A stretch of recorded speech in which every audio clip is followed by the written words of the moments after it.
What's up, everybody? Welcome back to another movie review. Today we are talking about Blue Beetle. Ooh, I didn't get to see this movie in theaters. It came out in August, and August was a very busy month for me. If you guys know, my dad passed back in August, so we had a funeral, we had a bunch of shit going on in August, and it was hectic, it was chaotic, it was all at once, and I unfortunately wasn't able to get over to the movies to see Blue Beetle like I wanted to. And all my friends were busy at that time as well, so I wasn't able to get anyone to go with, and I didn't want to go see this one by myself for some reason. I felt like it needed a group, and I should have gone and seen it the opening night, but I didn't. So now it is out on HBO Max, so go check it out for yourself. I watched it the other night, and I loved it. I couldn't get enough. I really want to rewatch it. But Jaime Reyes in the Reyes family, it was awesome. The villain's not like the best villain in the world, but I mean, this wasn't a movie that I was going in being like, oh, this is going to be the best DC movie I've ever seen. You know, like, I had no idea who Blue Beetle was, had no real idea who Jaime Reyes is, but now that I know who Jaime is, and I know who Blue Beetle is, if he shows up again, I would love to see him. And I hope Uncle Rudy comes in the family, you know what I mean? But I don't know the actor's name. I'm sorry to him, but I'm just going to keep calling him Jaime Reyes. But Jaime was fantastic as the role of Blue Beetle. I couldn't believe how it like went into him. It went up his ass, goes like embeds in his spine, and like comes out his back, and then like melts his clothes off of his skin and like morphs the suit onto his body. It's wild, like it really is. And then it takes him on a test flight, and like he goes up to the top of the world, and it takes him whipping around. He cuts a bus in half, you know, like but eventually he gets it down, and him and the suit start working together, and the suit has chosen him, and it figures out why it's chosen him, and it's the family, the love that he has for his family. But she brings out two little blades, and he's like, ooh, where'd those come from? And she's like, you can make anything that your imagination can think of. And he's like, oh boy, okay.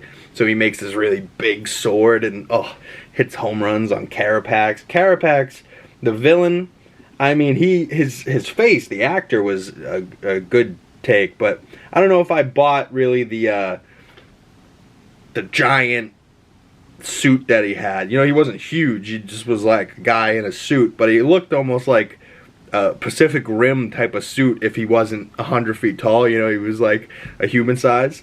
But, you know, I don't know if I love the red suit. I get it, he's in a suit, Blue Beetle's in a suit, it's blue versus red, beam powers, they're fighting back and forth.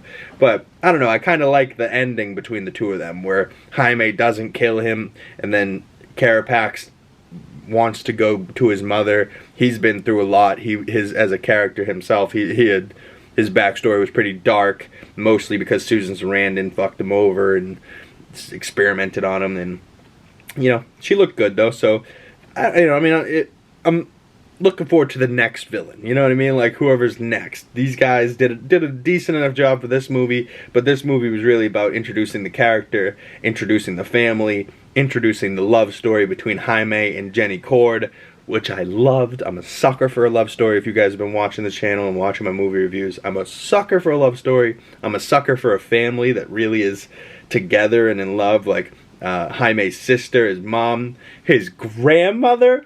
Oh my god, I need a full movie just for the grandma. The grandma was amazing, holding him, she's laughing like an evil witch, shooting a minigun, and then like just kind of stops and goes, I'll tell you about my past some other time. Now let's go. You know, and you're like, what the fuck? And then George Lopez's character is Uncle Rudy, but his name is Cesar. Only my friends call me Rudy. You know, he fucking cracks me up. The whole movie killed me. And then, it hits me in the heart every time that I think about it.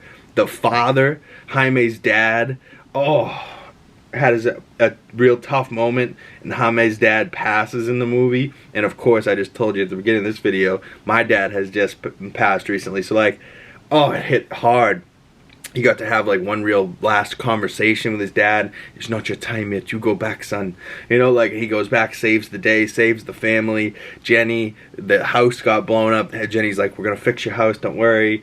Him and Jenny go on like a little date. They fly up into the sky. It was beautiful. I loved it. It was so cute. Rudy was probably my favorite character, but Jaime Reyes, I mean, I hope you know, they didn't really make the movie for the old DC, so that it could still be in the new DC. I think James Gunn, if you're gonna use Blue Beetle, let it be him.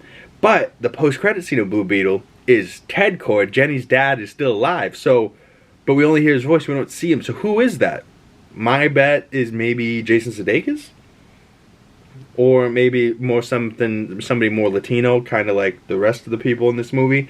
But like, if he's gonna be just a white guy like in the comics, maybe Jason Sudeikis could be Ted Kord, Blue Beetle that didn't get the beetle embedded inside of him. You know what I mean? He was never able to unlock the scarab. He was just a billionaire and spent the money on it. So like, I kind of like that little detail too, but who knows?